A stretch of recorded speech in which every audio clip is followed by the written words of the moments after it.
Ma mère m'a fait choisir entre la famille et la justice. J'ai choisi la justice. Grand-mère a créé un refuge et a sauvé 312 chiens après la mort de grand-père. Elle n'a jamais fait payer un centime à personne. Elle a payé notre loyer, la voiture de maman, même mon appareil dentaire. Tout ce qu'elle voulait, c'était que maman s'occupe de la comptabilité du refuge, car les ordinateurs la troublaient. Je faisais du bénévolat le week-end. Ma tante et ma cousine m'aidaient aussi. J'accueillais ou adoptais toujours les chiens de grand-mère. Maman levait les yeux au ciel à chaque fois que ma grand-mère ramenait à la maison un chien de charité. Grand-mère avait besoin d'une opération de la hanche et m'a demandé de garder 5 chiots Itoul pendant 3 jours. Les majors les adoptent samedi. Elle m'a montré leur dossier d'une main tremblante. Maman l'a interrompu. Je m'occupe des démarches d'adoption. Concentre-toi sur ta convalescence. Grand-mère avait l'air tellement soulagée. Merci, ma chérie. Tous les papiers sont prêts. Maman a marmonné dans sa barbe. Encore de l'argent jeté par les fenêtres. J'aurais dû faire attention à ça. Le matin de l'opération, grand-mère m'a envoyé par SMS des photos de chaque chiot avec les noms qu'elle leur avait donnés. Ta mère a le contact de la famille Major. Ils sont tellement excités. Pendant sa convalescence, je nettoyais l'enclos à chiots quand les majors sont arrivés. Nous sommes là pour les chiots pitbull. Le visage de maman n'a même pas bronché. Oh, ils avaient déjà été adoptés hier. J'ai dû mélanger les dates. Monsieur Major m'a montré des textos de grand-mère disant qu'ils étaient confirmés. C'est là que j'ai su que quelque chose n'allait pas. J'ai vérifié le registre des adoptions. Aucune trace d'adoption. Plus tard dans la journée, j'ai vu l'ordinateur portable de maman ouvert dans la cuisine. Je ne pensais pas qu'un petit coup d'œil séparerait notre famille pour de bon, mais c'était là. Un Gmail séparé, un Gmail professionnel pour une entreprise d'adoption de chiens dont ma mère était apparemment propriétaire. Mon cœur s'est arrêté. Des pitbulls, 2500 $ chacun, vendus à un acheteur à plus de 1600 km. J'ai continué à creuser. Des centaines d'emails, des reçus Venmo, des relevés bancaires. 2 ans de ça, des chiens de race, des chiots, et même les chiens de thérapie que grand-mère avait dressés pour les vétérans. Des dizaines de chiens que grand-mère pensait avoir trouvés dans des foyers parfaits ont été vendus au plus offrant. Le Golden Retriever que grand-mère a offert à la veuve solitaire le mois dernier a été vendu 3800 $ à une usine à chiots. J'ai pris des captures d'écran de tout. J'ai confronté maman ce soir-là. Tu dois le dire à grand-mère. Elle m'a ri au nez. Ta grand-mère est une idiote qui donne des biens gratuitement. Je garantis ton avenir puisqu'elle ne le fera pas. J'ai dit.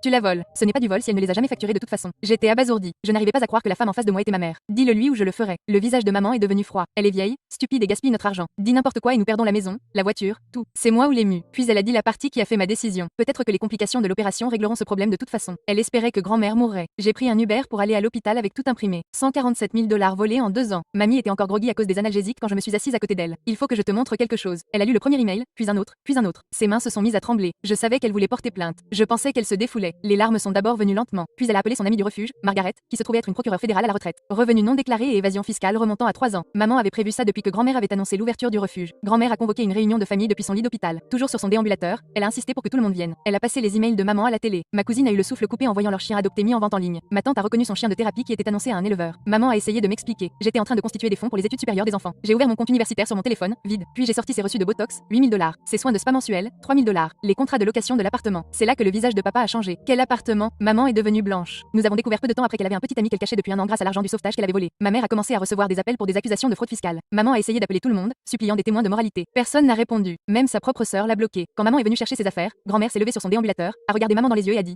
Tu n'as pas seulement volé de l'argent, tu as volé l'espoir de famille qui avait besoin de ses chiens. Tu as volé l'amour qui était censé guérir les gens. Maman a souri. Prouve-le au tribunal. Maman a été condamnée à 18 mois et papa a divorcé avant la condamnation. Mes frères et sœurs ne veulent pas lui rendre visite. Même sa propre mère, mon autre grand-mère, ne prend pas ses appels. Le refuge se porte mieux que jamais. Nous avons adopté 40 chiens ce mois-ci. Grand-mère et moi y travaillons ensemble tous les week-ends. Elle ne parle jamais de maman. Moi non plus.